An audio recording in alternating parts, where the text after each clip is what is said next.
At the very edge of the Earth, where maps fade into a blank stretch of white, lies a continent that almost feels like it doesn't belong to our world. Antarctica, a landmass larger than Europe, yet buried beneath miles of ice, hiding secrets that humanity has never truly seen. Centuries ago, when sailors first charted the world, they left a strange, empty space at the far south, as if a land was waiting to be discovered or deliberately kept hidden. What makes Antarctica so unusual isn't just its harshness, but its uncanny silence. No nation claims it outright. No native people have ever lived there.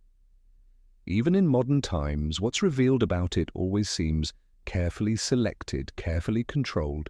Scientists, politicians, even powerful religious figures have all set foot on this frozen land. Yet rarely do they share everything they've seen. And strangely enough, a global treaty signed back in 1959 turned it into an untouchable zone, a place where rival nations, even in times of tension, chose silence. But why? What could make humanity, a species that fights over every inch of land and every drop of resource, agree to leave Antarctica outside the game of conquest? What lies sleeping beneath that cold white ice that we're not allowed to touch? And why, in a world full of conflict and ambition, does this one place remain untouchable? Tonight, on Bedtime History, we're going to peel back those frozen layers. We'll trace old maps, revisit great expeditions, and dive into everything from the legend of Atlantis to Cold War secrets, from controversial satellite images to suppressed scientific reports. Each layer of ice is more than geology.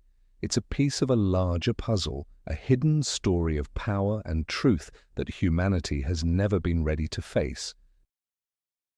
Before sailing ships ever touched the icy southern seas, Antarctica existed only in imagination. For centuries, people believed the Earth needed a massive southern land to balance the continents in the north. This wasn't just a bit of geography. It reflected an ancient worldview. The Earth had to be symmetrical, like a set of scales held by nature itself. They called this imagined place by a mysterious name, Terra Australis Incognita, the unknown southern land. The first traces of this idea can be found in the minds of the ancient Greeks. The philosopher Pythagoras once described the Earth as a sphere, and to explain why it didn't tip or tilt, he proposed a counterweight, a great landmass in the south. Later, the Roman scholar Claudius Ptolemy drew it into his maps as a vast land stretching from the southern tip of Africa all the way to Asia. On those maps, Terra Australis didn't exist because someone had seen it. It was there because people believed it had to be there. And it wasn't just the West. Ancient Chinese records speak of Nanzhou, a distant southern land with a climate and soil unlike anywhere else. Though more legend than fact, the idea reflected the same human obsession that at the farthest edge of the world, in the place no one had reached, there must be a hidden continent. In medieval Europe, world maps, Mappa Mundi, often shaded in this southern land boldly. It wasn't just science, it was part myth. Some maps even decorated it with drawings of strange creatures, as if cartographers were filling the unknown with imagination, a wild land waiting to be tamed.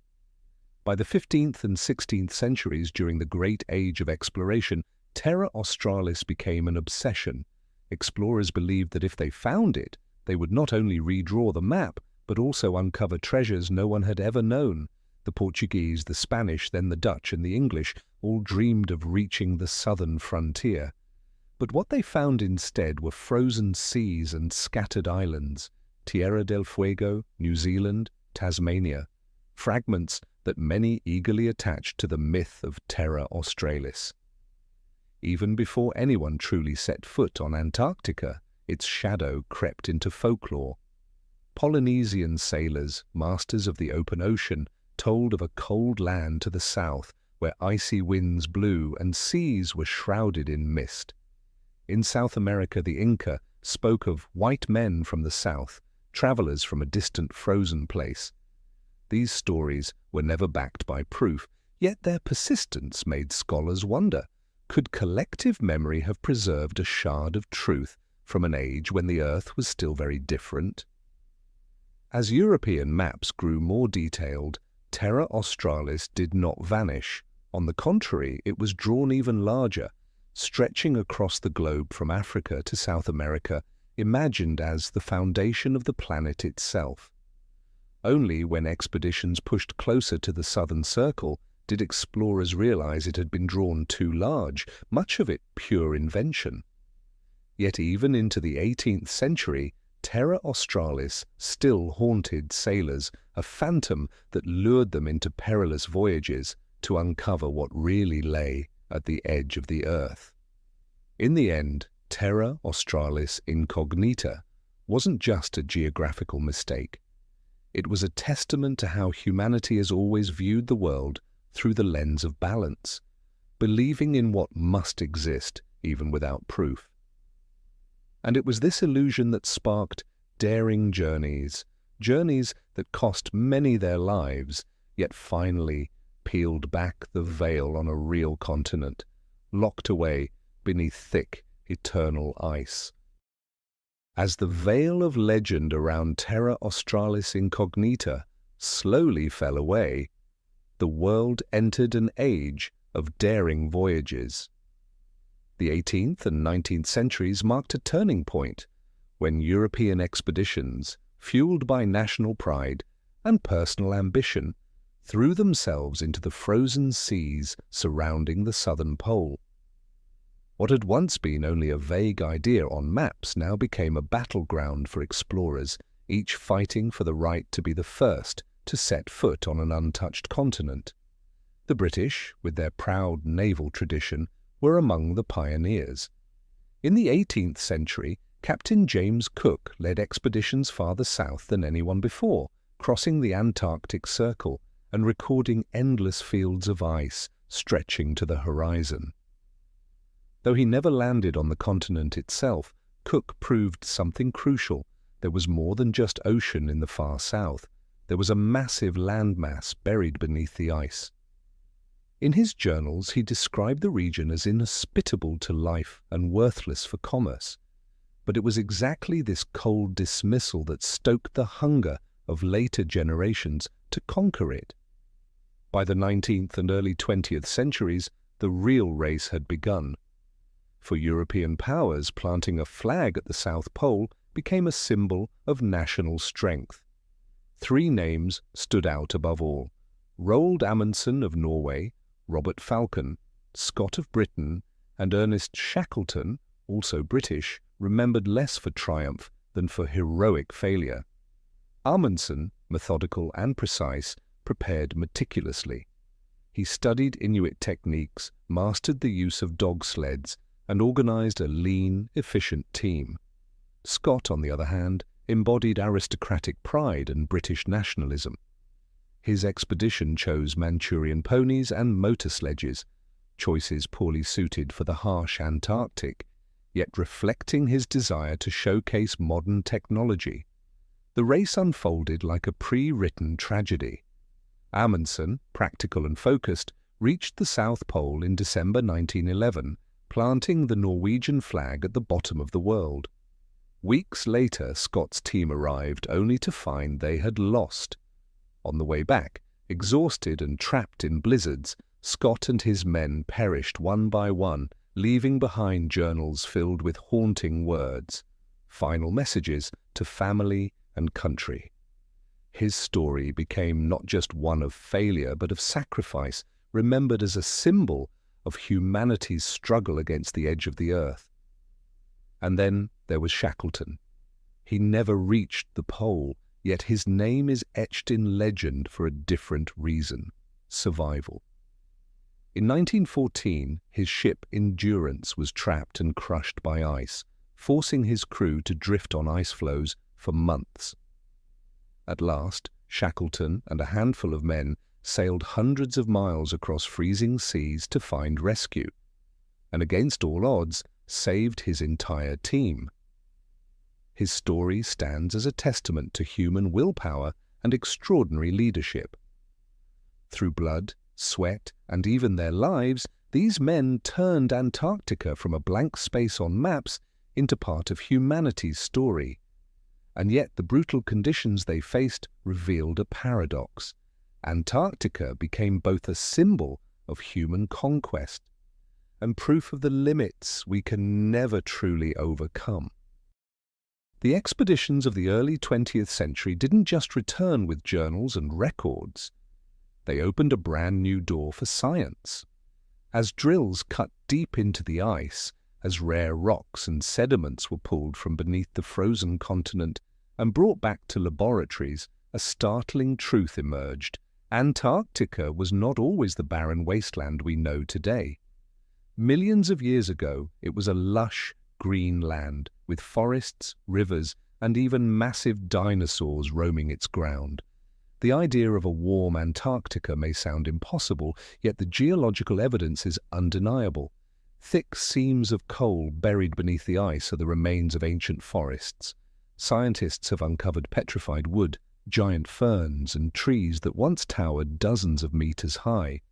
Some samples still carry visible growth rings, proving that this land once had seasons, long days of sunlight, and temperatures warm enough to sustain a thriving ecosystem. And not just plants. Dinosaur fossils have been found here as well, enormous plant eaters stretching across the forests, and predators adapted to months of darkness. These discoveries forced science to ask a bigger question. How did a land once filled with life transform into a world of eternal ice? Climate models suggest that as tectonic plates shifted, Antarctica drifted southward. The formation of the Antarctic Circumpolar Current, a swirling belt of cold water, cut it off from the warmth of the equator. Slowly the climate cooled and ice began its grip. But strangely, the process was not always linear. Some fossils show warm periods even after Antarctica had settled at the South Pole, proof that Earth's climate once shifted abruptly in ways we still struggle to explain. Were these just natural cycles, or signs of forces we don't yet understand? Today, the ice sheet, miles thick, hides countless secrets beneath it. Radar scans suggest there may still be entire fossilized forests locked away, like a time machine sealed in silence. If uncovered one day, they could reveal not only the biological past, but also how this planet once faced and adapted to extreme climate change. Yet the ice doesn't only preserve traces of life, it preserves the atmosphere itself. In ice cores stretching tens of meters, scientists find tiny bubbles of air trapped for hundreds of thousands of years. By studying them, we've built a timeline of Earth's climate. When CO2 levels rose, the planet warmed, ice melted, seas rose. When CO2 fell, the ice advanced again. The cycle repeats like the slow breathing of the Earth, and Antarctica is the key to unlocking that breath. Inside the ice lie not only ancient air, but dust from distant deserts, pollen from long-vanished plants, even ash from violent volcanic eruptions. Piece them together, and the story revealed is not just Antarctica's, it is the history of the entire globe. Yet the paradox is this: the ice is both the most complete archive we have and the barrier that keeps us from reading it. What we know today is only the surface. Millions of years of history remain in the shadows. Perhaps that is why Antarctica feels like a locked library. Inside are priceless books, records of climate and environment. But to read them, we must turn the pages carefully, patiently. There is no rushing, no forcing. And in that cold silence, Antarctica seems to whisper, "This planet remembers," and its memory is only revealed to those humble enough to listen. While modern science insists that Antarctica has been locked beneath ice for millions of years, one strange artifact poses a difficult question: the Piri Reis map. Drawn in 1513 by Ottoman Admiral Piri Reis, the The map is remarkable not only for its detail, far ahead of its time, but for what it seems to reveal: a coastline of Antarctica without ice. Piri Reis was no ordinary figure. He was a skilled navigator, a scholar, and a man who gathered knowledge from many sources.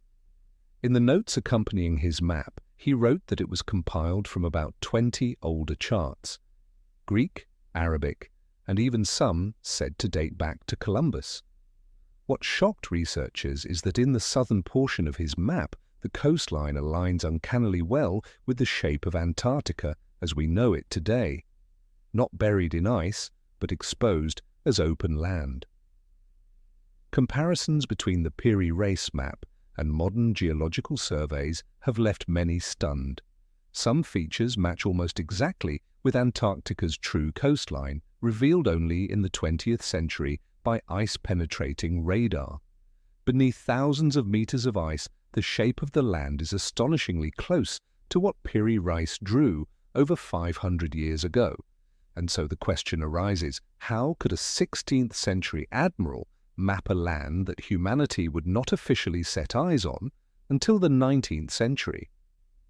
Several theories have been proposed. Some argue that Piri Reis simply misassembled parts of South America, and what we see isn't really Antarctica at all.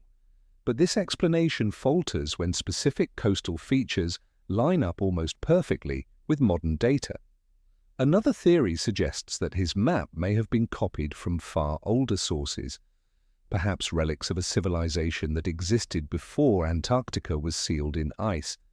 If true, it would mean that humanity once possessed seafaring and geographic knowledge far beyond what history records. Mainstream scholars remain cautious. They suggest Antarctica may have gone through periods with less ice in the past tens of thousands of years, and the Piri Reis map could reflect a vague memory of those times. Yet the precise match still nags at curiosity. If it was only coincidence, why does it align so closely, even under the scrutiny of modern radar? What deepens the mystery is that the Piri Reis map is not alone. Other maps from the 16th and 17th centuries also depict a southern continent, sometimes attached to South America, sometimes separate. It seems that within humanity's geographic memory, a shadow of the southern land persisted even before it was ever confirmed. Could these maps be fragments of a lost body of knowledge passed down through generations until they fell into Piri Reis's hands? For centuries, the map has remained at the heart of debate. To cautious academics, it is an uncomfortable anomaly, a puzzle piece that doesn't fit neatly into the established history. To alternative researchers, it is proof of lost civilizations, advanced societies whose knowledge vanished but left behind traces. And to the wider public, it stands as a symbol of a timeless question: do we truly know the full story of our planet's past? The Piri Reis map is less a relic than a doorway, opening onto endless speculation from science to myth. And in doing so, it casts Antarctica in a completely new light, not only as a frozen wilderness, but as a land that may hold the memory of an entire civilization buried beneath the ice. When we look at Antarctica today as a vast block of ice isolated in the cold ocean, it's hard to imagine that this continent was once connected to many other lands. But geological maps and the theory of plate tectonics reveal an astonishing truth. Antarctica was not always alone. It was once part of the great supercontinent Gondwana, a massive landmass that included South America, Africa, India, Australia, and Madagascar. Picture the Earth about 180 million years ago. The world looked nothing like it does today. Instead of separate continents, giant land masses were fused together, Gondwana in the south and Laurasia in the north. Antarctica wasn't locked at the pole yet. It sat closer to the equator, joined to lush, green lands. This connection allowed life to move freely across regions, creating a continuous ecosystem stretching from Africa all the way to the southern edge of the world. The fingerprints of Gondwana still remain deep within Antarctica. The transantarctic mountains, running for thousands of kilometers, share the same geological structures as ranges in South Africa and India. Coal beds, iron deposits, and ancient igneous rocks found in Antarctica match similar resources in Australia and Brazil. Geologists call these matching edges, evidence that the continents once fit together as a single whole. When the plates began to shift, Gondwana broke apart in stages. Around 120 million years ago, India split off and sped northward, eventually colliding with Eurasia to form the Himalayas. About 100 million years ago, South America and Africa separated, leaving behind coastlines that still fit like pieces of a broken vase. Antarctica drifted toward the South Pole and became fully isolated about 34 million years ago when the Antarctic circumpolar current formed, a cold water ring that cut it off completely. From then on, the continent was locked into an eternal ice age. One of the strongest pieces of evidence linking Gondwana is the Glossopteris fossil, a giant fern that once grew in dense forests across the supercontinent. Fossil traces of Glossopteris have been found in India, South Africa, Australia, and Antarctica. These discoveries helped scientists in the 19th century finally accept the once outrageous theory of continental drift. The image of a single plant species spanning continents thousands of miles apart remains a powerful proof of Earth's unified beginning. Gondwana is more than just a geological concept. It's a reminder that Earth's history is a grand epic of movement. No continent is fixed forever. All drift, collide, and break apart, like massive icebergs adrift in a boundless sea. Antarctica today is only one chapter of that story, a chapter of separation, cold, and isolation. Yet before that, it was bound closely to lands where people now live. Recent studies of Antarctica's bedrock add even more depth to this picture. Mountain ranges buried under ice, hidden mineral veins, and vast fault lines reveal that Antarctica still plays a strategic role in Earth's global story. The mineral resources formed within Gondwana didn't disappear. They remain locked beneath the ice, secrets waiting in silence. Seen in the light of Gondwana, Antarctica's isolation today is only a brief moment in a much longer history. Once it was part of a familiar world where life moved and thrived before being split apart by the planet's shifting plates. That memory makes Antarctica feel both close and distant. It once belonged to us, yet now lies sealed away, a frozen, hidden land beyond our reach. If Gondwana tells the story of Antarctica's distant past, then modern discoveries open a new chapter. Beneath miles of ice, Antarctica hides an underground world still full of life. A world sealed away for millions of years, where rivers still flow, vast lakes quietly exist, and ancient microbes continue to survive in conditions that should be impossible. The most famous of these discoveries is Lake Vostok. Buried under more than 4 kilometers of ice, Lake Vostok is 3 times the size of Lake Ontario in North America and ranks among the largest freshwater lakes on Earth. What makes it extraordinary is that it has been cut off from the atmosphere for at least 15 million years. This means any life within it has evolved independently, completely isolated from the rest of the planet. When Russian scientists drilled down and retrieved the first samples of water, they discovered traces of bacteria unknown to science.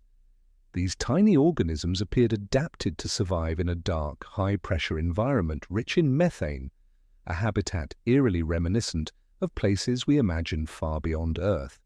But Vostok is not alone. Ice-penetrating radar and satellite technology have revealed hundreds of other subglacial lakes, all connected by a vast network of rivers flowing beneath the ice. Some of these rivers stretch for hundreds of kilometers, transporting water, minerals, and even microorganisms through the frozen underworld. This discovery completely reshapes our view of Antarctica. Far from being a dead block of ice, it is a dynamic, complex, and hidden system, silently active beneath its frozen surface. This raises profound questions. If life can survive in total darkness, it's without sunlight, without contact with the outside world for millions of years, then what stops life from existing in extreme environments elsewhere? Beneath the ice of Jupiter's moon Europa, or Saturn's moon Enceladus. In this sense, Antarctica becomes a natural laboratory, offering humanity a glimpse into the possibility of life beyond Earth. Yet what lies under the ice inspires more than science. It fuels speculation. For if entire ecosystems have been sealed away for so long, who can say with certainty that only microbes exist there? Some have suggested the possibility of more complex life forms, or even traces of lost civilizations buried beneath the ice. Mainstream science rejects these ideas, but they persist in public imagination, especially when strange, unexplained radar readings hint at unusual structures hidden below. One fact is undeniable: these sealed environments are Earth's memory vaults. They preserve climate, biology, and geology from millions of years ago, untouched and pristine in a way almost nowhere else can match. But that very purity has also turned Antarctica into a place of controversy. Certain areas are declared off-limits, not because we lack the technology, but because they must remain absolutely untouched. From a scientific standpoint, this seems reasonable, but it also leaves room for suspicion, fueling conspiracy theories about what might really be hidden there. Deep within its ice, Antarctica feels like a locked diary, allowing us to read only a few lines at a time. And the less we are told, the more our imagination fills in the blanks. That is why Antarctica belongs not only to science, but to myth. For while scientists search for clues of ancient climates, others see in it the shadow of Atlantis, fallen gods, or even a gateway leading down into a hidden world. When we look at the hidden lakes and ancient microbes beneath Antarctica's ice, our imagination takes one step further. If so much remains concealed under the frozen surface, could Antarctica itself be the lost homeland of the greatest civilization in legend, Atlantis? Throughout the 20th century, one of the most provocative theories about Antarctica came from the geographer Charles Hapgood. Instead of simply studying old maps for answers, Hapgood proposed something far bolder, that Earth's crust may once have shifted rapidly, sliding an entire continent from a temperate zone down to the frozen South Pole. And in that violent displacement, a flourishing civilization, Atlantis, was buried beneath eternal ice. He called this idea Earth crust displacement. Unlike Alfred Wegener's gradual theory of continental drift, Hapgood argued that Earth's thin outer shell could slide all at once over the softer mantle below, moving thousands of kilometers in what would be only a short moment in geological time. If such a shift occurred, lands with mild climates could suddenly be thrust into polar conditions, an upheaval dramatic enough to wipe out an entire civilization. In his 1966 book Maps of the Ancient Sea Kings, Hapgood argued that Atlantis was not a mythical land swallowed by the ocean as Plato described, but rather Antarctica itself before the ice. He believed that about 12,000 years ago, when Earth's crust shifted, the continent slipped from a temperate latitude down to the South Pole. Any civilization that had thrived there would have been destroyed by the sudden freezing, while fragments of its memory survived in myths around the world, preserved under the name Atlantis. The theory sparked fierce debate, but it also fascinated many. Some scholars noted that Hapgood's idea could explain why so many cultures share legends of a lost land in the far south. It also seemed to align with scientific evidence that parts of Antarctica experienced unusually warm climates in the not-so-distant past. Even without direct archaeological proof, the timing, at the end of the last ice age when sea levels rose dramatically, made his theory even more compelling. Perhaps most surprising, Hapgood was not entirely alone. Albert Einstein, in a foreword to one of Hapgood's works, admitted the theory was worth serious consideration since it offered a fresh way of thinking about Earth's changes. Einstein never declared Hapgood correct, but his cautious support was enough to draw attention from the scientific community.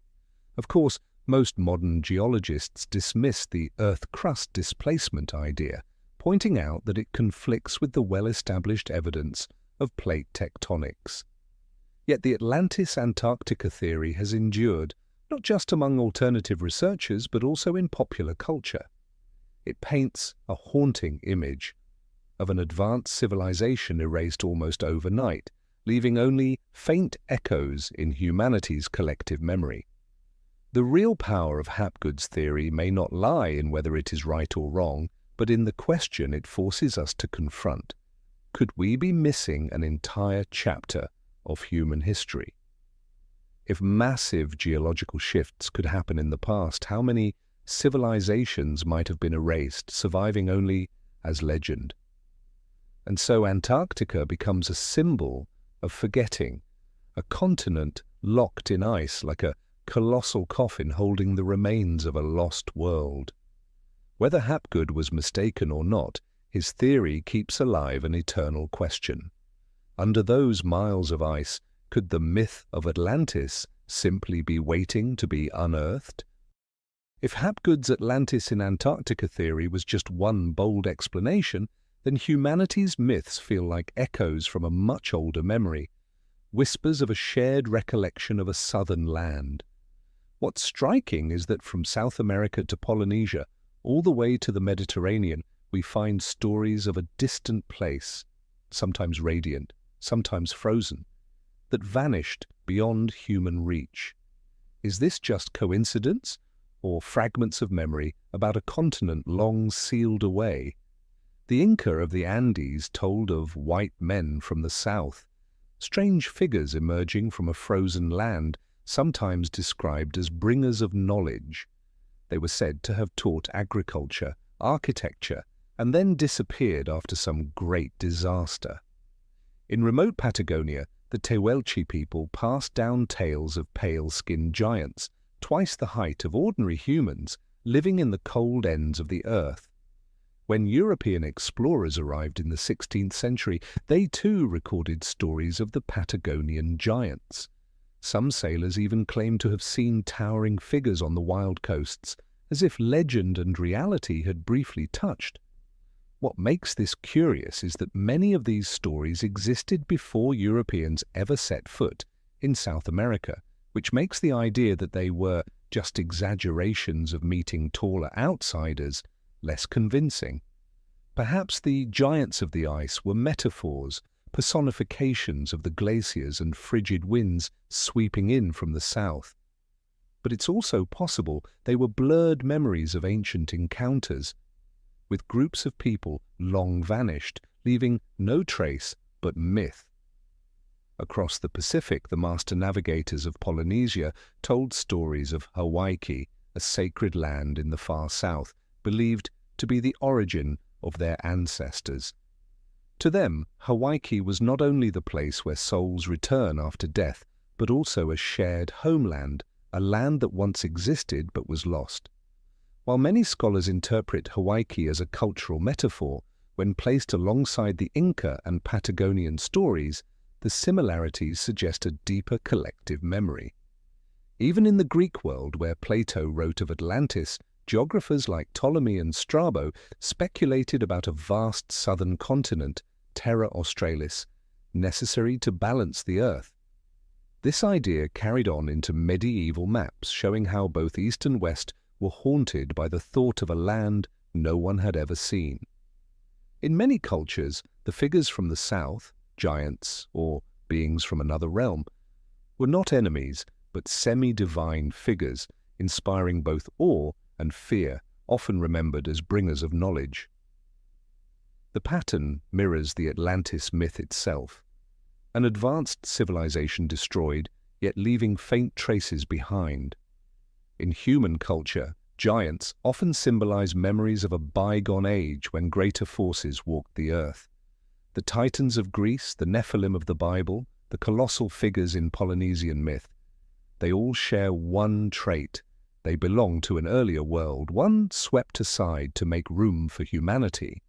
When South American, Polynesian, and Mediterranean legends are read together, Antarctica begins to look like the stage where these collective memories converge. The true importance of these myths may not lie in whether they are literally accurate, but in their strange harmony. From South America to Oceania, from the Mediterranean to medieval Europe, cultures far apart seem to share a memory of a southern land, distant, haunting, and lost. And it is this imagination that has transformed Antarctica from a lifeless block of ice into a living symbol of fear, of reverence, and of humanity's eternal longing to explore. It doesn't give us a final answer, but it does open a door to the ultimate question. Beneath the ice, could echoes of a lost age still remain? After the legends of South American giants, the story shifts to the present. In today's age of satellites and the internet, Antarctica is no longer just a distant land of imagination. It's an open canvas visible to the entire world. And yet, paradoxically, the more images we have, the deeper the mysteries seem to grow. Amid millions of satellite photos, strange shapes appear, sparking the question, is Antarctica hiding signs of artificial structures, or are we simply being tricked by light, shadows, and ice? One of the most famous examples is the so-called Antarctic Pyramid. Circulating satellite photos show a structure with sharp edges, triangular sides, and a pointed peak rising above the endless white. From afar, it looks eerily like a massive pyramid, as if built by human hands or even by a forgotten civilization. Speculation spread quickly. Some linked it to Atlantis, others to extraterrestrials, and still others claimed it was a secret government base hidden in plain sight. Mainstream scientists offered a simpler explanation. They said it was just a nunatak, a mountain peak poking through the ice, shaped into a pyramid-like form after millions of years of erosion. To them, the pyramid image was nothing more than pareidolia, the human brain's tendency to turn random shapes into something familiar, the same way we see faces in clouds. But reason alone wasn't enough to stop the craze. The photos spread across social media, edited, zoomed, and captioned until they became part of a digital legend, the Antarctic Pyramid. Videos racked up millions of views asking, why are governments silent? Why is no one allowed to visit that site? Ironically, the very silence fueled the mystery, and the pyramid wasn't the only anomaly.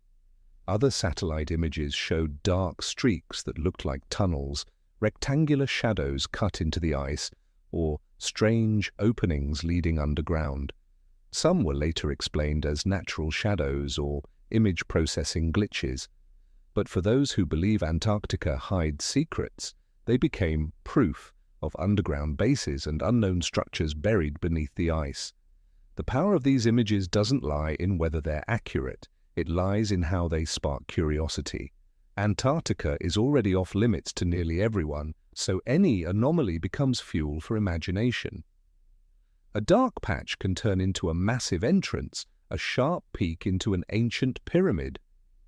And so the bigger question remains, are we only fooling ourselves with distorted pictures, or is something truly being concealed beneath the ice? Science offers reasonable answers, but it cannot extinguish the belief that Antarctica holds more than we know. And it is in this gap, between what science explains and what people want to believe, that modern legends find their enduring life. From icy pyramids carved by stone and snow, the human imagination stretches even further. If those strange images really hint at something hidden, could Antarctica itself be a gateway to another world? Some theories suggest that deep beneath the continent lie entrances leading to an underground realm, a place that goes by many names in legend, from Hollow Earth to Agartha. The Hollow Earth theory first appeared in the 17th century when a few European thinkers speculated that Earth might contain multiple inner shells with vast open spaces inside. Over time, the idea drifted away from science and settled into modern mythology. What's fascinating is how often Antarctica shows up in these tales, as if this remote land was chosen as the perfect veil to conceal a larger truth. One of the most famous stories tied to this belief is about Agartha, a mystical underground world said to be home to advanced beings or entire civilizations existing parallel to humanity but hidden from the surface. Many Eastern traditions, from Hinduism to Tibetan Buddhism, describe underground realms or hidden cities where wisdom, enlightenment, and even immortality could be found. When these myths merged with the icy image of Antarctica, they fueled the idea that Agartha might be accessible through portals at the North and South Poles. That belief only grew stronger with the stories surrounding Admiral Richard Byrd, the American explorer who famously flew over both poles in the 20th century. According to unofficial documents, said to be his secret diary, Byrd claimed to have seen a lush green land beyond the Antarctic ice with a strange sunlight and mysterious creatures. While most historians dismiss these documents as fabrications, they've been enough to anchor Hollow Earth firmly within Antarctica's mythology. Between fact and fiction, one thing is undeniable. Antarctica is the perfect stage for underground world legends to thrive. Miles-thick ice, hidden ice caves no one has entered, flight-restricted zones, and areas off-limits to exploration. All of it feeds the sense that something is being concealed. And for many believers, the louder mainstream science denies it, the stronger their conviction grows. Hollow Earth and Agartha may be myths, but they echo something deeper. Humanity's refusal to accept that every mystery of our planet has already been solved. We need the idea of an unexplored land, a hidden doorway to another world, to keep our curiosity alive. And in its cold silence, Antarctica has become the perfect symbol of that belief. From here, the story of Antarctica steps into a new era. No longer just myth or speculation, it became a focal point of political upheaval in the 20th century. As empires fought over territory and power, Antarctica stopped being a forgotten land. It turned into a pawn on the geopolitical chessboard, a place where secrets weren't only wrapped in legend, but also guarded by military strength and diplomacy. And it all began with a name that still carries a chilling weight: Nazi Germany. In 1938, Hitler's regime sent an expedition to Antarctica, organized by the German Navy and carried out aboard the ship Schwabenland. The official mission was to explore and conduct aerial surveys to expand economic influence, specifically to search for new whaling grounds, a vital source of oil at the time. But behind that surface-level goal, documents and rumors suggest the Nazis had something bigger in mind: to claim a piece of Antarctica and establish a secret military base. The region they explored was named Neuschwabenland, New Swabia, located in Queen Maud Land. Over several months, the expedition flew across the ice, taking thousands of aerial photographs, dropping flags to mark territory, and creating detailed maps. The move sparked unease among other nations, since it lined up perfectly with Nazi Germany's aggressive expansionist policies already playing out in Europe. After the war, the lack of solid information about this expedition left a vacuum, and that vacuum was quickly filled with wild theories.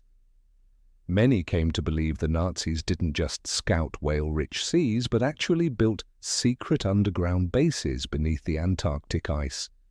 Some stories claimed they constructed massive bunkers, experimented with advanced weapons, even tested flying disc technology, ideas that sounded decades ahead of their time. One of the most popular theories is that the Nazis discovered something extraordinary in Antarctica. Maybe the ruins of an ancient civilization, maybe an entrance to the underworld like in Hollow Earth lore, or perhaps simply a hidden stronghold to rebuild power after defeat in Europe.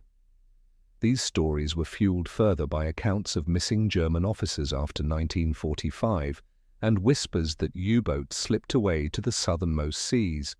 Mainstream historians, of course, reject these claims. They argue there's no credible evidence the Nazis ever built bases in Antarctica.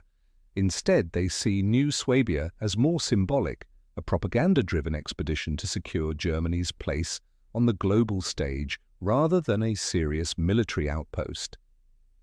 Still, it's hard to ignore how deeply the Nazi obsession with mysticism, from Thule to Atlantis, made Antarctica the perfect backdrop for conspiracy and imagination. And after 1945, the silence around New Swabia only deepened the suspicion. If it was just a routine expedition, why were so many documents still restricted? Why do stories of secret Nazi bases keep resurfacing in dozens of fringe books and accounts? And perhaps most provocatively, why just a few years later did the United States suddenly launch one of the largest military operations in Antarctic history, Operation High Jump? If the story of New Swabia still lingers in the fog of speculation, then just a year after World War II ended, the world witnessed something far stranger. The United States launched one of the largest military operations in history at Antarctica, Operation High Jump. With such a massive scale, it immediately raised the question, why would a frozen, seemingly useless continent require a full-scale military presence? Operation High Jump took place from August 1946 to February 1947, led by Admiral Richard E. Byrd, one of America's most famous explorers. On paper, the stated goals were straightforward: to train troops in extreme cold, to test equipment, and to conduct scientific research. But when you look at the scale, it was clear there was more going on than a simple military exercise. The operation deployed nearly 4,700 personnel, 13 ships and 33 aircraft, a force comparable to real wartime campaigns. Aircraft carriers, destroyers, even submarines were included. It's hard to believe all of that was just to practice in cold weather. Some records also suggest the US brought extensive aerial photography equipment with the ambition of creating a comprehensive map of Antarctica. What fueled the mystery even more was the timing. Planned to last 6 to 8 months, the operation abruptly ended after less than 2. Official reports blamed harsh weather and logistical difficulties, but for many that explanation rang hollow. Why would such a powerful, well-prepared military force suddenly pack up and retreat? That gap in information was quickly filled with speculation. One of the most popular theories claims the US fleet had actually been deployed to hunt down a secret Nazi base hidden beneath the Antarctic ice, where remnants of the regime and German scientists might have fled after Berlin fell. Some stories went even further, claiming the Americans encountered advanced technology, experimental weapons or even flying discs, forcing them to withdraw. The theory gained momentum thanks to strange remarks attributed to Admiral Byrd himself. After the operation, he gave an interview to South American newspapers in which he allegedly warned that America must prepare for the possibility of being attacked by flying objects that can travel from pole to pole at incredible speeds. Though these words were never confirmed in official documents, they became fuel for decades of speculation about what Byrd really saw in Antarctica. Mainstream historians offer a far more practical explanation. They argue that High Jump was part of America's push to assert itself as a superpower after the war, securing the polar regions, testing global reach, and preparing for the Cold War. Detailed mapping of Antarctica had both scientific and strategic value, especially as transpolar flight routes were being studied. From this perspective, the early withdrawals simply reflected the brutal conditions of Antarctica, not a hidden battle. And yet, the shadows of high jump remain? Why send such an enormous force for a scientific mission? Why do Byrd's alleged comments clash with official reports? And why did Antarctica, a place long considered meaningless, suddenly become the target of one of the largest military expeditions of the post-war era? It was exactly these unanswered questions that turned Operation High Jump into the perfect bridge, linking the Nazi New Swabia legends with the later political mysteries of Antarctica.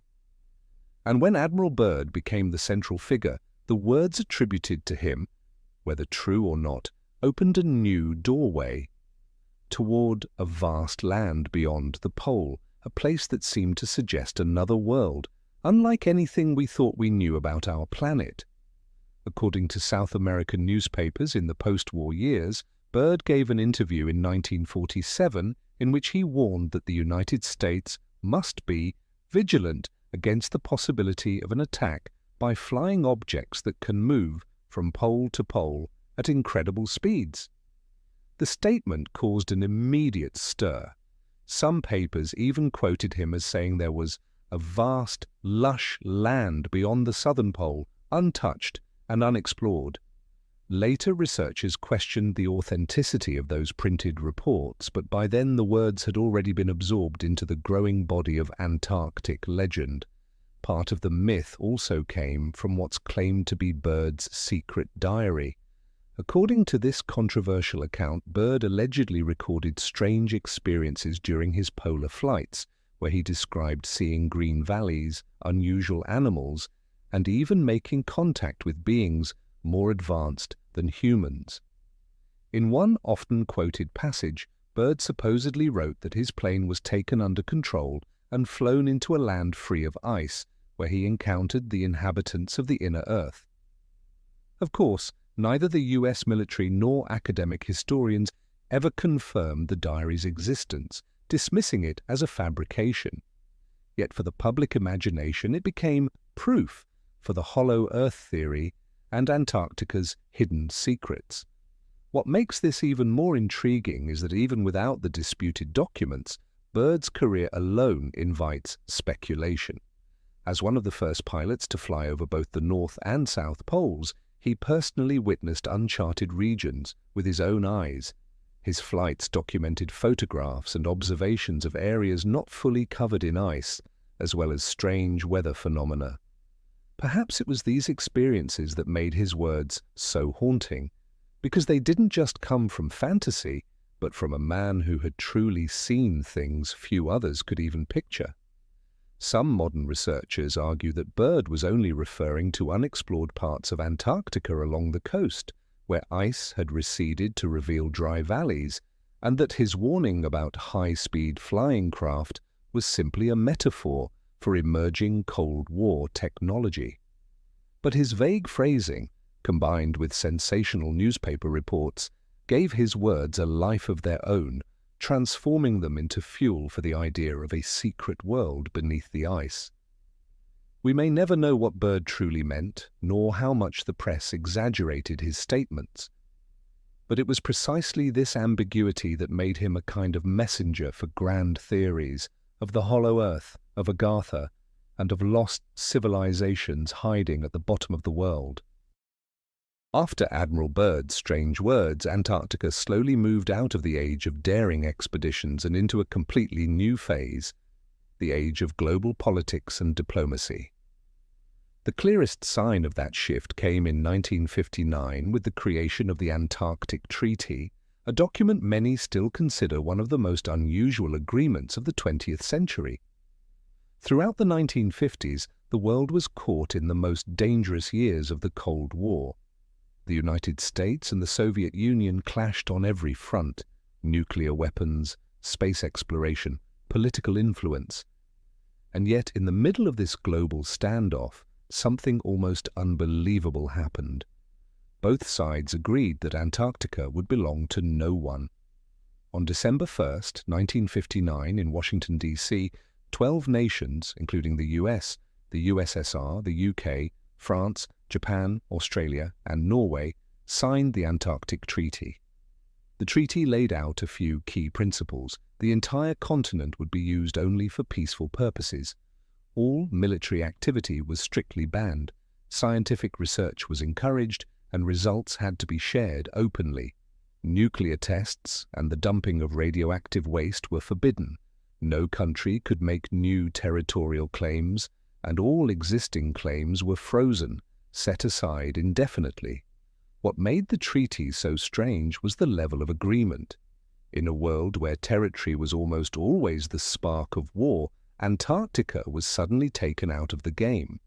That led many observers to wonder, why would the superpowers willingly give up a continent twice the size of Australia, one that might hold vast resources beneath its ice?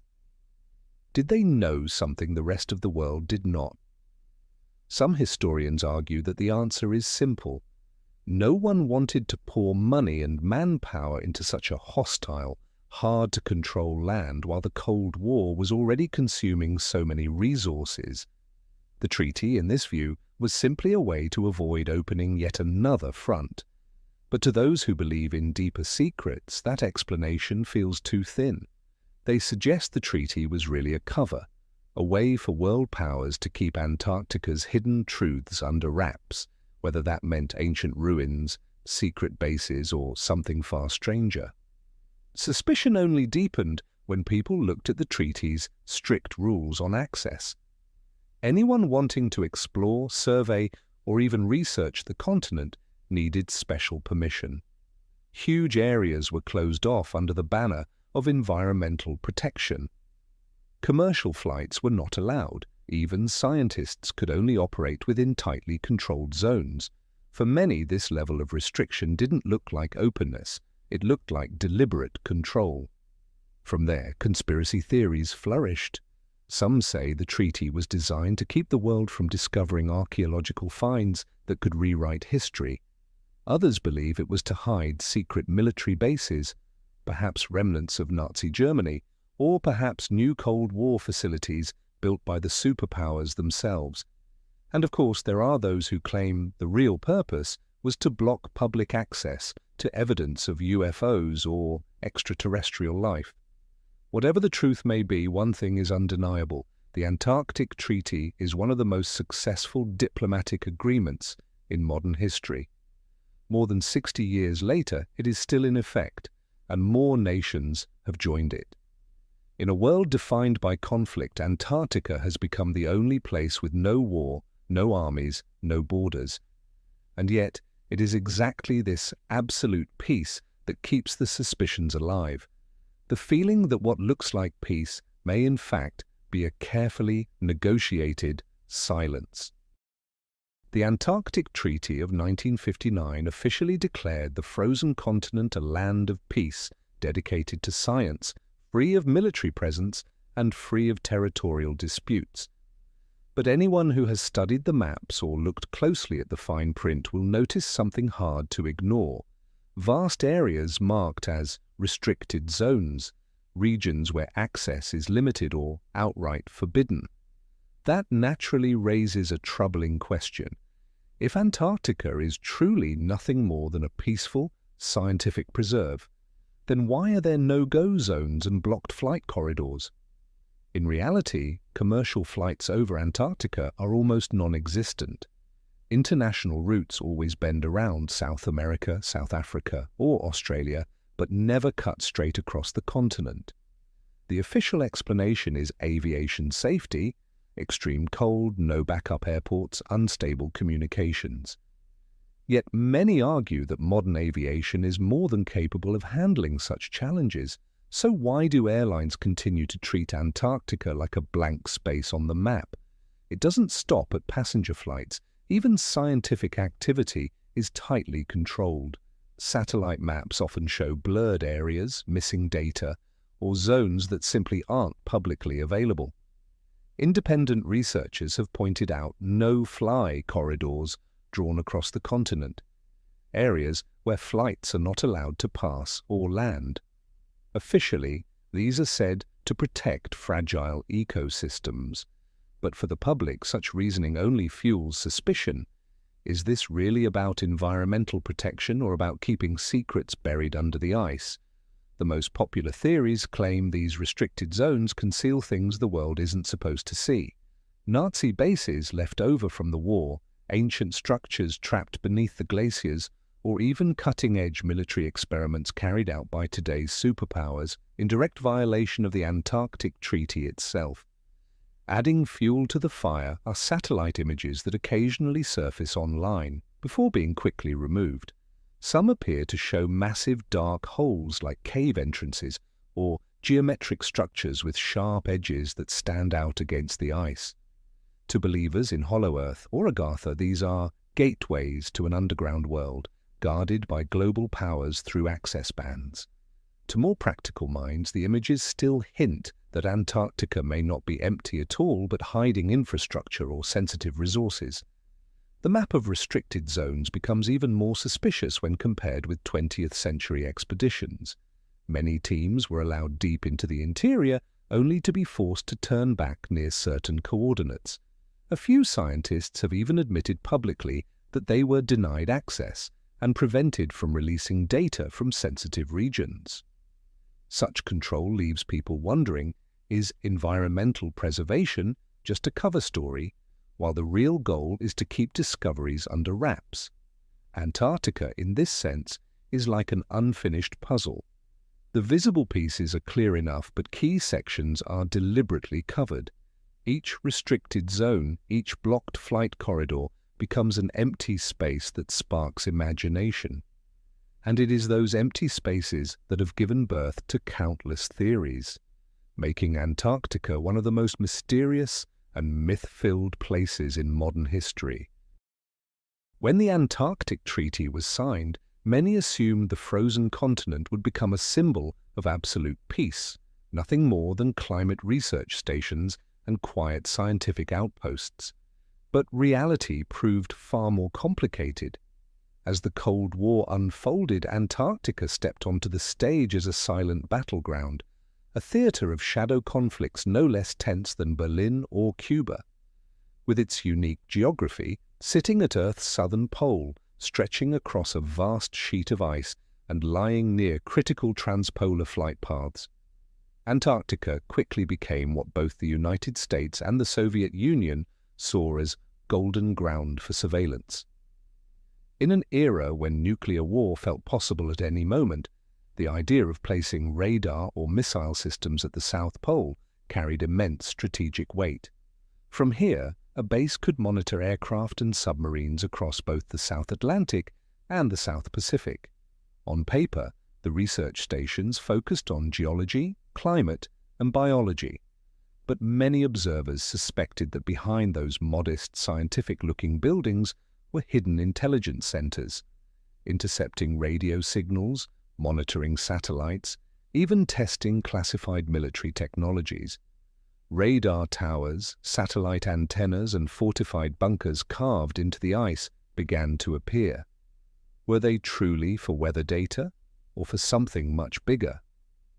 From the 1960s through the 1980s, Antarctica became home to a growing number of so-called international research facilities. Yet this cooperation often looked more like camouflage. Reports circulated that the US had deployed sonar arrays beneath the ice to track Soviet submarines moving through the Southern Ocean. Meanwhile, the Soviets were believed to have installed space monitoring equipment inside their stations to capture signals from American satellites. To the public, the pictures showed cheerful scientists in bright white parkas. But beneath the surface, a shadow war of surveillance was unfolding. Some of the mystery came from persistent stories of underground bases. Rumors claimed that both superpowers had carved vast complexes beneath the ice, research labs, weapons depots, command centers. Explorers even described tunnels so massive that trucks could pass through them, hidden deep under the Antarctic ice sheet. While official sources never confirmed such claims, the existence of underground facilities like the Amundsen Scott Station proved that large-scale construction beneath the ice was indeed possible. Adding to the suspicion were the no-fly zones that began appearing during this era. Officially, they existed to protect fragile ecosystems, but curiously, many of these restricted areas overlapped with key research bases. To skeptics, this was no coincidence. These were the places where secret military testing was happening, in violation of the very treaty that declared Antarctica a land of peace. By the 1980s, the arms race had reached a fever pitch. Laser technology, directed energy weapons, even space defense initiatives like the infamous Star Wars program were being explored.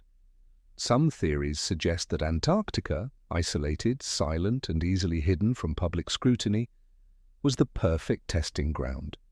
If something went wrong, the ice itself would bury the evidence. In this way, Cold War Antarctica was never just a meteorological outpost. It was a hidden battlefield, where science and military ambition overlapped, where the public saw only the surface, while the deeper layers of the ice concealed strategic games of power. The strict silence surrounding these bases, combined with the continent's rigid restrictions, turned Antarctica into a colossal black box of modern history. And then, even as the Cold War faded, that black box was never opened. The old secrets never disappeared, they simply piled on top of new ones. Because in today's world, Antarctica is no longer just a story of politics and military strategy. It has become the stage for something stranger, mysterious streaks of light, unexplained signals from the sky, reports of UFOs from pilots and researchers. This was the beginning of a new era of Antarctic mysteries, where the ice and the heavens seemed to merge into a silent performance. One of the most frequently retold stories comes from pilots flying near the southern pole. Many reported seeing lights that moved in ways no aircraft could, streaking across the sky at impossible speeds.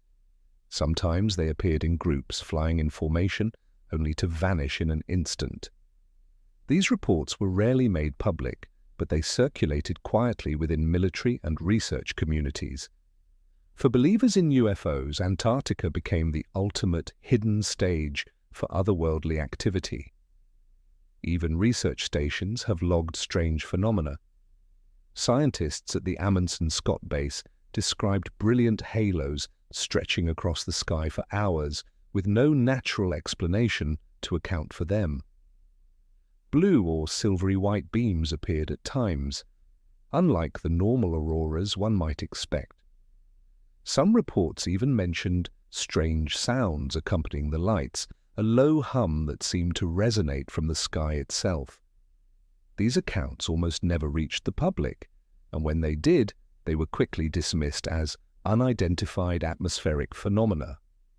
One of the most controversial cases happened in 1965 when a group of Argentine pilots claimed they encountered bizarre flying objects near Antarctica. They described orange lights racing at impossible speed before shooting straight up into the atmosphere and vanishing. The story was picked up by South American newspapers, and to this day it remains one of Antarctica's most famous UFO files. What made these reports harder to dismiss was the nature of Antarctica itself. This isn't a crowded place with random eyewitnesses who might mistake what they see. Every flight, every observation comes from trained professionals, pilots, scientists, military officers. And yet the silence remains deafening. If they truly witnessed these events, why weren't the reports ever openly analyzed? Were they locked away for national security reasons, or did they brush against something beyond human understanding? Of course, not every explanation points to extraterrestrials. Some scientists argue that the lights could be reflections off ice or unusual polar atmospheric effects. But these theories fail to explain the speed, the coordinated movement, and the sudden disappearances described by the witnesses. And in a place with virtually no civilian traffic, where every flight is logged and cleared, just where did these unidentified craft come from? For conspiracy theorists, the answer lies closer to home. Antarctica, they argue, may be the testing ground for top-secret aviation technology. Some believe the great powers have experimented here with disc-shaped aircraft, technology possibly inspired by Nazi research from World War II. And when pilots or scientists accidentally glimpse them, the sightings are brushed aside as strange lights, a convenient cover for truths not meant to be revealed. If the skies over Antarctica once made people look up in wonder with strange lights and unexplained phenomena, then the ground and the ice beneath it holds another, quieter revolution, the transformation of Earth's climate. Antarctica has long stood as a symbol of permanence, a frozen world that seemed eternal, but in just the past few decades that ancient ice has begun to crack, to melt, revealing things humanity has never seen before. Scientists confirm that the pace of Antarctic ice melt is accelerating year by year. Massive icebergs the size of entire cities break off and drift into the ocean. This isn't just a warning sign for global sea levels, it's also a doorway into hidden valleys, buried sediments, and underground lakes sealed away for millions of years. Some dry valleys, once locked beneath sheets of ice, are slowly emerging, landscapes thought lost since the Ice Age. What amazes researchers is that every time the ice retreats, Antarctica reveals another fragment of its astonishing past. Pollen, fossilized plants, even insect remains have been found in the thawing layers, proof that this continent was once a lush forest with mild climates and rich ecosystems. Other sediment layers contain the remains of marine creatures, evidence that Antarctica wasn't just forest once, but also connected to vast oceans when it formed part of the supercontinent Gondwana. One of the most remarkable discoveries involves subglacial lakes, bodies of water sealed beneath thousands of meters of ice. Thanks to melting ice and ice-penetrating radar, we now know there are hundreds of such lakes. The most famous is Lake Vostok, a world locked in darkness for millions of years, where scientists hope to find life forms unknown to us. As the ice continues to recede, reaching and studying these lakes becomes more feasible and sparks the imagination. If life exists down there, is it only microbial, or could it be something more complex? Melting ice has also revealed strange geological structures. Satellites have captured images of massive mountain ranges stretching hundreds of kilometers beneath the ice. In some places, perfectly straight lines, like artificial cuts, appear in the terrain. To some, these look less like geology and more like the remnants of an ancient civilization buried under ice and time. Mainstream science explains them as natural formations, the result of tectonic shifts. But the geometric precision of some shapes still leaves many unconvinced that nature alone could carve them so cleanly. Climate change and melting ice, then, are both a warning and an opportunity. A warning because they threaten global stability, but also an opportunity because they may finally let humanity access secrets sealed away for millions of years. And yet the paradox is clear. The more Antarctica reveals, the tighter the control over information becomes. Research data is often locked away, with only fragments released to the public. Satellite images sometimes vanish or are blurred out. It feels as though what's emerging from the ice isn't only fossils and lakes, but things too sensitive to share. And that is why many believe the melting of Antarctica isn't just a natural process. It's like a curtain slowly being drawn back, and behind it might be not only Earth's forgotten history, but truths that the world is not yet ready to face. The question is no longer just, how fast is the ice melting, but also, what will we see when it's finally gone? But not everything Antarctica reveals comes from nature. Alongside the secrets unlocked by time and climate, there are mysteries tied directly to people, unexplained disappearances, expeditions that vanished into the ice, leaving behind questions that never close. Unlike the early 19th century expeditions, where tragedy could be blamed on a lack of technology, The disappearances of the 20th and 21st centuries raise bigger questions. With modern science and advanced equipment, why do people still vanish without a trace? One of the most talked about cases involves aircraft accidents. During the 1960s and 1970s, both military and civilian pilots reported strange incidents while flying near Antarctica. Some flights allegedly disappeared from radar in seconds, never to be heard from again. Wreckage was never recovered, even after massive search operations involving entire fleets. Harsh weather, blizzards, violent winds, fractured ice fields could explain much of it. But some reports describe sudden, unexplained interference in communications, as if an invisible force cut off every signal. For many, that sounded less like weather, and more like electromagnetic anomalies, or even the possibility of hidden bases interfering. And it wasn't just pilots. Ground expeditions have their own chilling stories. In one case, a team was recorded leaving a research station to survey a stretch of ice. Days passed, and no one returned. When rescue crews arrived, they found only fragments, half-erected tents, tools left behind, long drag marks in the snow, as if the team fled in panic. The official record listed them as missing under extreme conditions, but the details echoed the infamous Dyatlov Pass incident in Russia's Ural Mountains. Another mystery that has never been fully explained. Some cases were even darker. At certain research stations, scientists were said to have gone out to check equipment and never returned. Some vanished just a few hundred yards from safety. Helicopter searches turned up nothing, as though they had been swallowed whole by the endless white. Strangely, these incidents rarely reached international headlines, and when they did, reports were brief, closed off quickly, and soon forgotten. Official explanations often point to the brutality of Antarctica itself, sudden storms, hidden ice crevasses, or lethal cold that can kill within minutes. But for those who believe in conspiracy, the disappearances feel less like nature and more like controlled information. In several cases, radar logs and communication records vanished right along with the victims.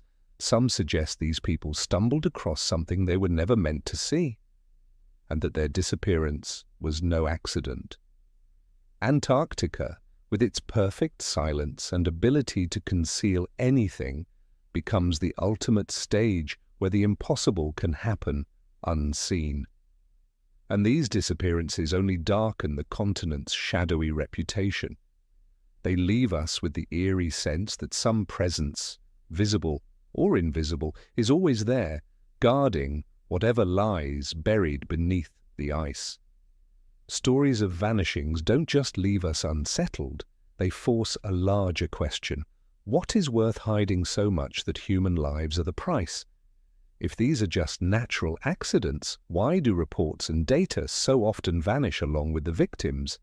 And if they are ordinary tragedies, why is there such a rush to close the files? And while the stories of vanished explorers still cast their shadow across history, there is another truth buried just as deeply. Antarctica holds a staggering wealth of natural resources. Beneath its massive ice sheet, geologists have discovered oil, natural gas, and rare minerals, resources powerful enough to shift the balance of the global economy. And that, many argue, may be the real reason Antarctica has always been guarded so tightly. Geological studies from the 20th century showed that Antarctica has significant coal reserves formed when the continent was once covered in lush forests under a much warmer climate. But coal is just the surface layer.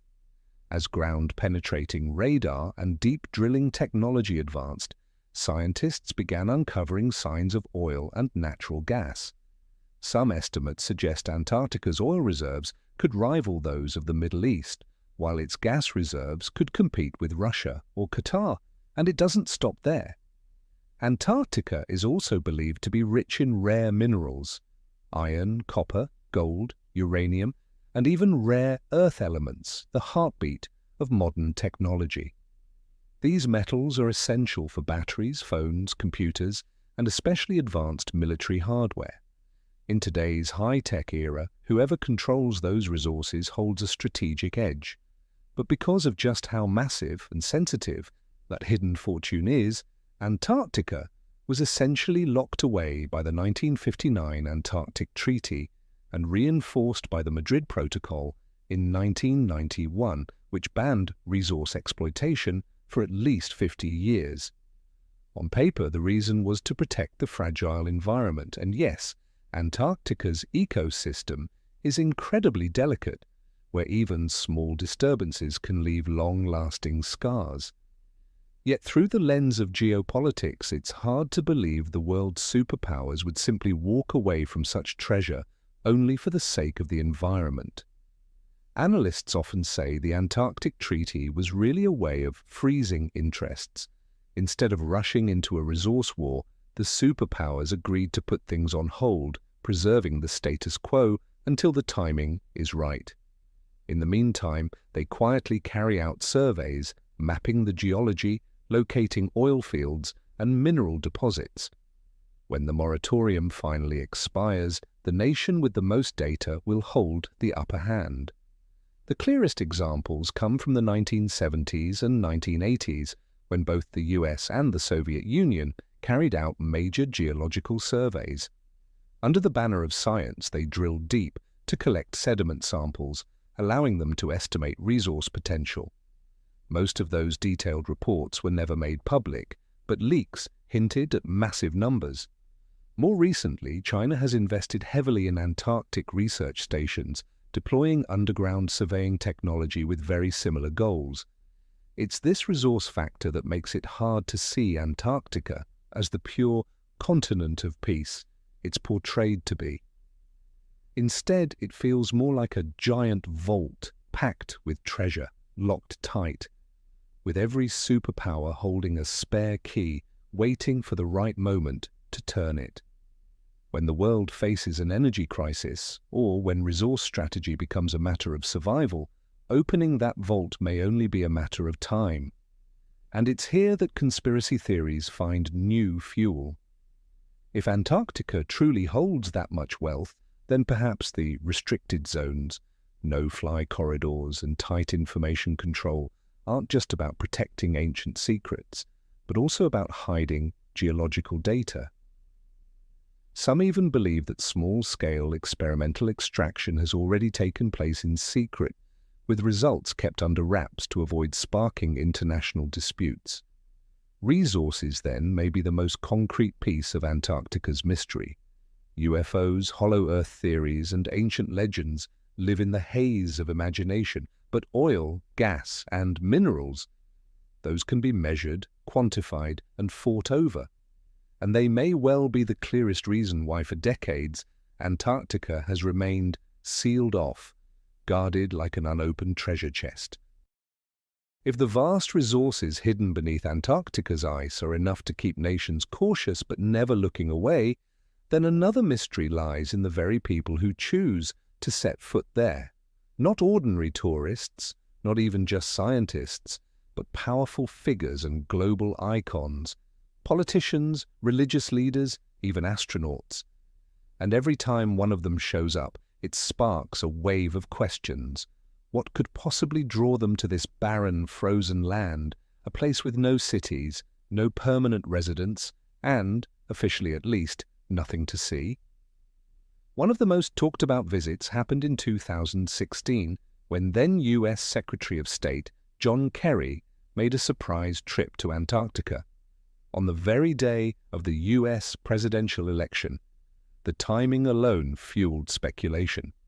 Why would one of the most powerful men in Washington fly to the farthest, emptiest corner of the world at such a critical moment?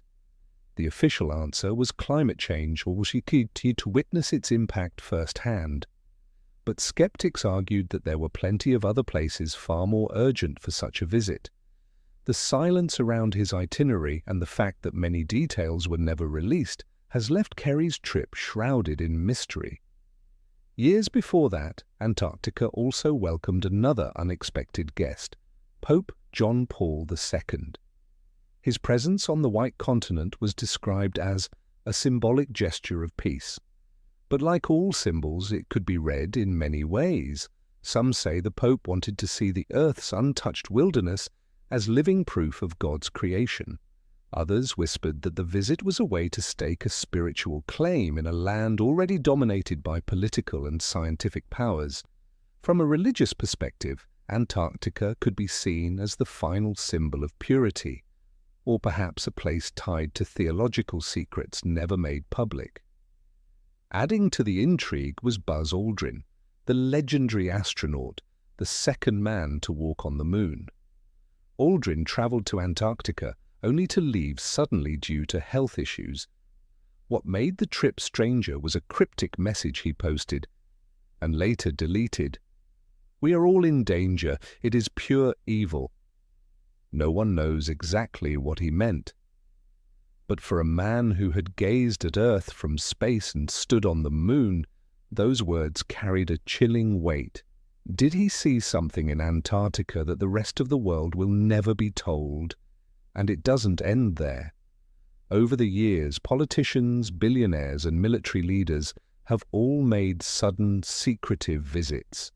Their schedules are often rushed, their reasons rarely shared. Many believe these visits are about inspecting classified discoveries, anything from giant fossils to strange geological formations beneath the ice. Others go further, suggesting that Antarctica now serves as a kind of closed-door meeting room for the global elite, a place remote enough for conversations the rest of the world must never hear. What these powerful figures reveal simply by showing up is that Antarctica is not empty. Far from it. It seems to hold layers of meaning, political, scientific, religious, and perhaps even something beyond imagination. The real question is not just what did they see there, but why did they all choose silence after coming back? And sometimes silence speaks louder than any explanation ever could. That silence has transformed Antarctica into a breeding ground for endless theories. Could there be remnants of a lost civilization under the ice, or advanced technology buried so deep humanity isn't ready to face it? Or, more simply, is it just a vault of strategic resources, secrets that, if revealed too soon, might shake the balance of world power? Throughout Antarctica's history, one theme has always run alongside its expeditions, its scientific discoveries, and its many strange theories: the control of information. No other place on Earth is celebrated as the common heritage of humankind, while at the same time wrapped in such strict layers of censorship. Every piece of data released, every map published, every satellite image downloaded seems to have passed through an invisible filter. And it is that control which has turned Antarctica into something unique, a place where power and secrecy walk hand in hand. Since the 1950s, when the Antarctic Treaty was signed, the participating nations have publicly pledged to dedicate the continent to peace and science. Yet, alongside that pledge, they built walls of legal barriers. Every bit of research, every set of data must flow through official channels. No one has the right to publish or investigate independently. The result is that science in Antarctica stopped being about free knowledge and instead became a tool of diplomacy, where each piece of information carries political weight. For the public, this control shows itself in more subtle ways. Satellite photos are often blurred in specific regions. Maps released to the public usually detail only the most accessible areas, leaving large blanks where questions linger. Scientific reports are rarely released in full. Instead, they highlight only safe findings for journals. Raw radar scans or deep core drilling data, the kind that could reveal what really lies beneath the ice, almost never see the light of day. The deeper you look, the clearer it becomes that this is not just about basic security, it's about power, because whoever controls the information controls reality itself. When a major power declares that Antarctica is nothing but ice and microbes, that narrative becomes the official truth. even if locked away in restricted databases, are findings that tell a very different story. The gap between the truth we're told and the truth kept hidden is exactly where power thrives. And that's why Antarctica has always been fertile ground for conspiracy theories. The more that's hidden, the more imagination rushes in to fill the void. A blurred satellite image isn't seen as a glitch, it's seen as a secret base. An expedition gone missing isn't chalked up to a snowstorm, it becomes outside interference. Ironically, the very act of controlling information has only fueled the survival of these theories. Perhaps Antarctica stands as proof of a deeper paradox. Sometimes the real secret isn't what exists, but the fact that we are not allowed to know. A single piece of censored data may be important, but what matters more is the message it sends: there's something you're not meant to see. And it is that message, more than the hidden fact itself, that ignites curiosity, suspicion, and the endless myths surrounding this land of ice. Power here doesn't just lie in drilling resources or building bases, it lies in controlling the line between what is revealed and what is concealed. And Antarctica, with all its ice layered over by politics, has become the perfect example of how power and secrecy intertwine. But this isn't only a product of the 20th or 21st century. If we look further back to old maps and ancient myths, Antarctica has always been more imagined than explored. Perhaps that is its true nature, to exist in the tension between what we can see and what we are never allowed to see. And that is why it continues to hold our fascination, forcing humanity to keep asking questions long after the answers have been sealed away. If information control is the curtain that hides Antarctica today, then behind that curtain lies a future that may explode into conflict, the battle for energy.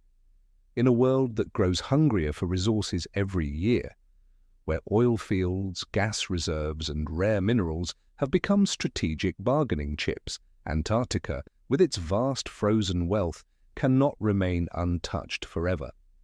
Geological surveys from the 20th century already hinted that beneath layers of ice, miles thick, lie sediment records stretching back hundreds of millions of years. Those sediments are telltale signs of coal, oil, and natural gas. Some unofficial estimates have even compared Antarctica's potential reserves to the Middle East, a bold claim, but not entirely unfounded.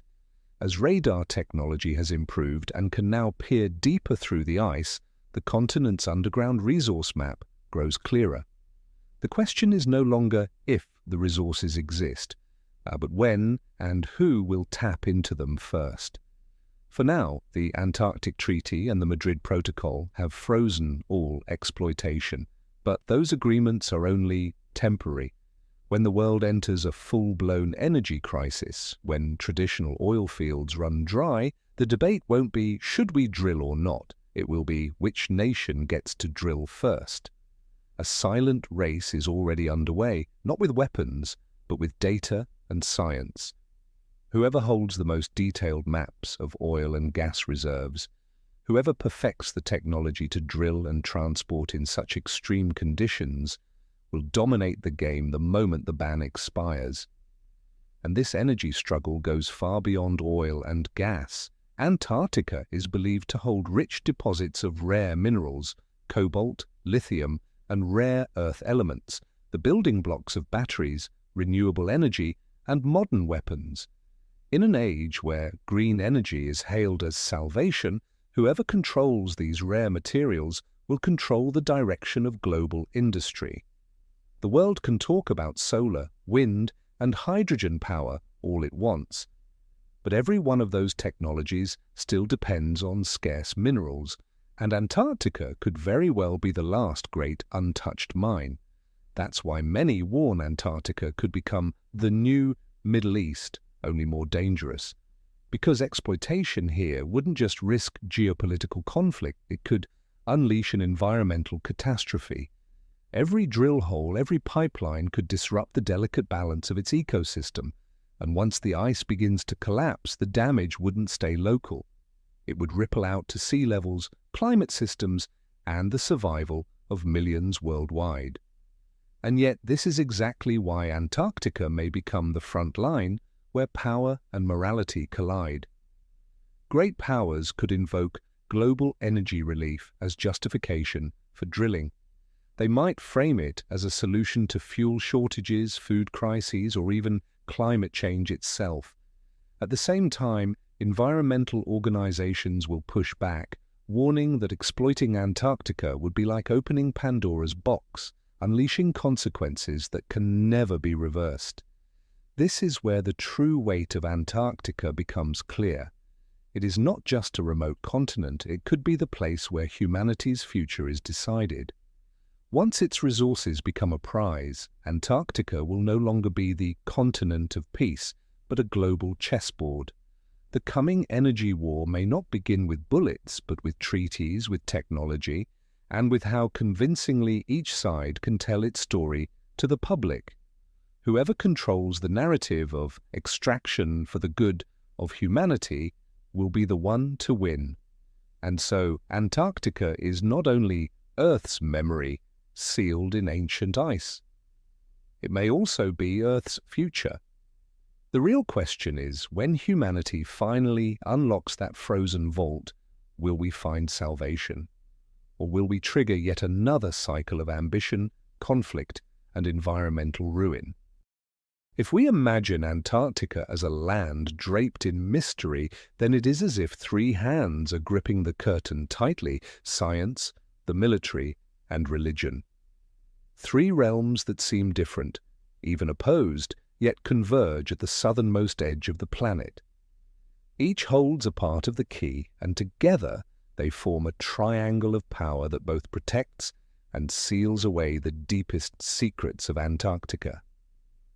Science, at least on the surface, is the light that illuminates this frozen continent. Research stations were built, and thousands of scientists from across the world take turns studying its climate, biology, and geology. But science in Antarctica is not entirely free. It is structured, allocated, and monitored through international treaties. Every discovery must be reported through official channels, and only fragments of information reach the public.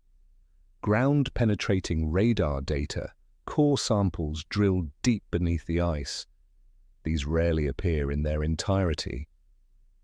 Science, instead of flinging open the doors to hidden truths, has become a filter, showing humanity only what is meant to be seen.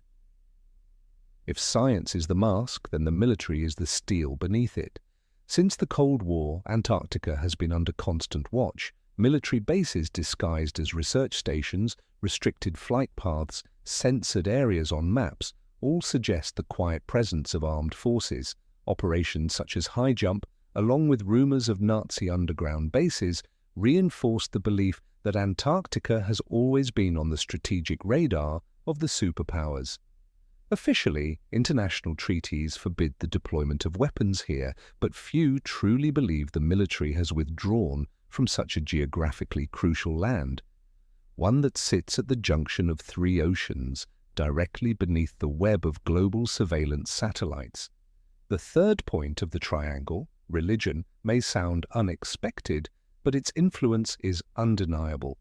From the Pope's symbolic visit to theological interpretations of Antarctica as the last pure land, religion has shaped how the public imagines this place. Some theologians see Antarctica as a symbol of the beginning or the end, where cosmic mysteries may be preserved. And at times, the voice of faith has helped legitimize silence. When science and politics cannot explain, myth and belief step in to fill the void. Thus, the triangle of science, military, and religion does more than coexist. It sustains itself by both supporting and restraining one another. Science provides the rational framework that makes control acceptable. The military ensures that the land stays firmly under watch, and religion cultivates a layer of myth making Antarctica not just a physical continent, but also a spiritual emblem beyond reach. Together, these three sharpened points don't simply maintain secrecy, they make secrecy durable. For the secret does not rest in the hands of any single group, but in the quiet collaboration of many powers. Viewed through this triangle of power, Antarctica's hidden truths are not merely about oil reserves or subglacial lakes. What is concealed is the very power to shape human knowledge. Whoever can define what Antarctica is, a land of ice, a vault of resources, or a mirror of the cosmos, holds the power to define how humanity sees the Earth itself. Throughout history, Antarctica has stood like a giant mirror of ice, reflecting humanity's deepest obsessions. Since ancient times, when Greek and Chinese geographers first imagined a terra australis incognita, an unknown southern land, this place was given meanings far beyond geography. It was the belief that Earth required balance, a symmetrical land in the south. It was the mythical realm where gods or strange peoples might dwell. Even before it was discovered, Antarctica was already a symbol of the unknown, of both humanity's hunger for knowledge and its fear of the blank spaces on the map. When the age of exploration arrived, Antarctica mirrored another obsession, the ambition to conquer. The race between Amundsen and Scott, the sacrifices on Shackleton's expeditions, all became proof of mankind's desire to prove its power against nature's harshest face. Yet those tragedies also reminded us of our fragility.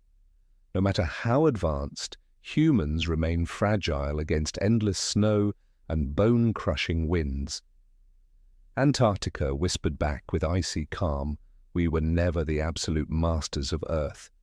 In the 20th century, as the shadow of war spread, Antarctica reflected a different obsession: power and control. Covert military operations, restricted air zones, rumors of hidden bases all turned it into a strategic playing card. The Antarctic Treaty of 1959 declared it a land for peace and science, yet at the same time it transformed Antarctica into an out-of-reach zone, a place where information was filtered and silence itself became a display of power. Even at the farthest edge of the Earth, humanity could not resist turning the southern pole into a political chessboard, despite the fact that no single nation truly owned it. Today, Antarctica has become a mirror for a global fear: survival.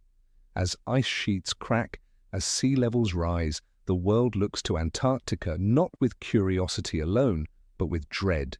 Each collapsing glacier, each hidden river revealed beneath the ice, rings like a warning bell. Antarctica no longer just preserves the memory of Earth's past, it has become a countdown clock for humanity's future. And above all, Antarctica reflects the limits of our knowledge. After centuries of study, we have only scratched the surface. Beneath miles of ice lies an untouched world, lakes sealed off for millions of years, microbes found nowhere else, geological structures that could rewrite Earth's story. Every discovery opens another question, as though Antarctica always stays one step ahead of human imagination. But Antarctica's secrets are not just natural, they also lie in how we deal with truth. Science illuminates part of it and hides part of it. The military guards and protects, but also restricts. Religion gives it meaning, but also legitimizes silence. This triangle of power makes Antarctica a place where truth, belief, and authority weave tightly together, impossible to separate. Perhaps this is why Antarctica is more than a continent. It is the last symbol of the unknowable on Earth. If there is any place left that humanity cannot fully conquer, it is Antarctica, a land both near, charted on maps and watched by satellites, and yet distant, as unreachable as another planet. A land described in scientific detail, yet still wrapped in fog, secrecy, and myth. And maybe what Antarctica teaches us is not what lies beneath the ice, but how we face the unknown. It reminds us that humanity has limits, that not every secret is meant to be uncovered, and sometimes silence itself holds value. Antarctica is not only Earth's treasure chest, but also Earth's lesson, a lesson in humility, in limits, and in the price of ambition. As we end this journey, perhaps we still have no definitive answers, but maybe that is the point. The absence of answers is what makes Antarctica the ultimate mystery. It does not hand us truths. It gives us questions. It does not fill the silence. It forces us to reflect. In a noisy world, Antarctica remains silent, and perhaps that silence is the most powerful message it has for humanity. Antarctica, the Earth's final secret, still waits for us. Not to conquer, but to listen, to reflect, and to accept that not everything belongs to humankind.